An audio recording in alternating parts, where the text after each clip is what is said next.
Welcome to OTT junction Bigg Boss Tamil season 7 grand finale live. So live ஆரம்பிச்சிருச்சு. முதல்ல ரிச்சா தான் பாடினாங்க. ரிச்சா பாடின பாட்டு வந்து அழகிய தமிழ் மகன் படத்துலேருந்து ஏஆர் ரஹ்மான் மியூசிக்கில் கவிஞர் வாலி எழுதின பாடல். முன்னால் முன்னால் முன்னால் வாடா, உன்னால் முடியும் தம்பி வாடா அப்படிங்கிற அந்த பாட்டு.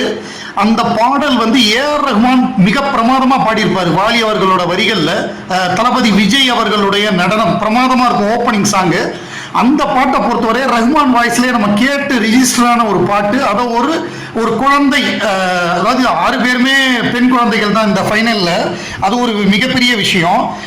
ஸோ அதில் வந்து ரிச்சா முதல்ல பாடினாங்க. அதுவும் ரொம்ப சூப்பராக பாடினாங்க. அதாவது அந்த நேரு ஸ்டேடியத்தில் 9 வருஷம் கழிச்சு ஃபைனல் நடக்குது. அந்த கொரோனா காலகட்டங்களில் வந்து எல்லாமே ஸ்டூடியோலேயே வச்சுட்டாங்க. ஸோ இது வந்து ரொம்ப மகிழ்ச்சியாக இவ்வளோ மக்கள் கூடி பார்க்குறதே அவ்வளோ சந்தோஷமாக இருக்குது.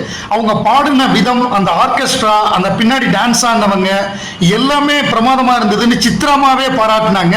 தமன் வந்து ஒரு படி மேலே போய் ரஹ்மான் சார் பாடின பாட்டை நீ எப்படி பாடுவியோ அப்படின்னு எனக்கு ஷிவரிங்காக இருந்தது. ஆனால் நீ வந்து 200% சூப்பராக பாடிட்ட. அந்த பாட்டுக்கு வந்து அந்த லைஃபை கெடுக்காம நீ அதுக்கு இன்னொரு லைஃபை கொடுத்துட்ட. இது வந்து வாவ் அப்படின்னு சொல்லக்கூடிய பர்ஃபார்மன்ஸு.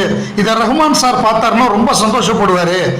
ஒண்டர்ஃபுல் பர்ஃபார்மன்ஸ், நீ உன்னோட 100% கொடுத்துட்ட அப்படின்னு பாராட்டினாரு. ஸோ பிரியங்கா என்ன சொன்னாங்கன்னா, நீ வந்து 2 படி, ஏன்னா 2 பாட்டு பாடணும் ஒரு சிங்கர், முதல் படியை முடிச்சுட்ட, அவங்களுக்கு ஓட்டிங் ஆப்ஷன் எல்லாம் சொல்லி ஓட்டிங் போடுங்க அப்படிங்கிற மாதிரி சொன்னாங்க.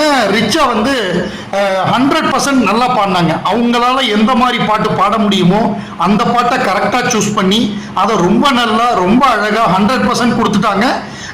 பார்ப்போம் அடுத்த பர்ஃபார்மன்ஸ் யார் பாட போகிறா, எப்படி இருக்குன்னு பார்ப்போம்.